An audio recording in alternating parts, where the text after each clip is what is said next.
യഥാർത്ഥത്തിൽ ദാരികവധം നടന്ന ഒരു ക്ഷേത്രത്തെപ്പറ്റി കേട്ടിട്ടുണ്ടോ? എന്നാൽ അങ്ങനെ ഒരു ക്ഷേത്രമുണ്ട് നമ്മുടെ നാട്ടിൽ. തൃശൂർ ജില്ലയിലെ കൊരട്ടിക്കടുത്തായി ചാലക്കുടി പുഴയുടെ തീരത്ത് വൻപുഴക്കാവ് എന്നൊരു ക്ഷേത്രമുണ്ട്. ദുർഗാദേവിയാണ് പ്രധാന പ്രതിഷ്ഠ. കൂടെ ഉപദേവതയായി തിരുമാന്താംകുന്നിലമ്മയുടെ സങ്കല്പത്തിൽ ഒരു ഉഗ്രഭദ്രകാളി പ്രതിഷ്ഠയും. ക്ഷേത്രത്തിലെ ആലിന്റെ വടക്ക് ഭാഗത്തായി ഒരു കൊച്ചു ശ്രീകോവിലിൽ ശങ്കരമാരാർ എന്ന് എഴുതി വെച്ചിരിക്കുന്നത് കണ്ടാണ് ഒരു പ്രത്യേകത തോന്നി ശ്രദ്ധിച്ചത്.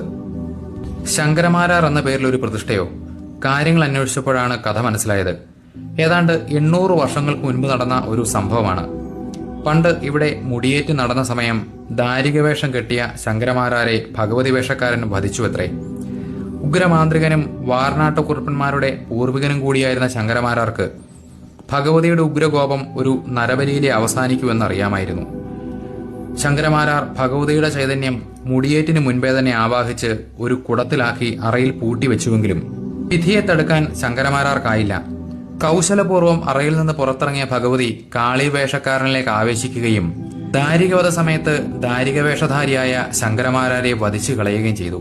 ഈ സംഭവത്തിനെ തുടർന്ന് ചില ദുർനിമിത്തങ്ങൾ കണ്ടു തുടങ്ങിയതിനു ശേഷമാണ് ഇവിടെ ഇങ്ങനെയൊരു പ്രതിഷ്ഠയുണ്ടായത്. മാരാന്മാരുടെ കുലദൈവമായും ഇദ്ദേഹത്തെ ആരാധിച്ചു വരുന്നു.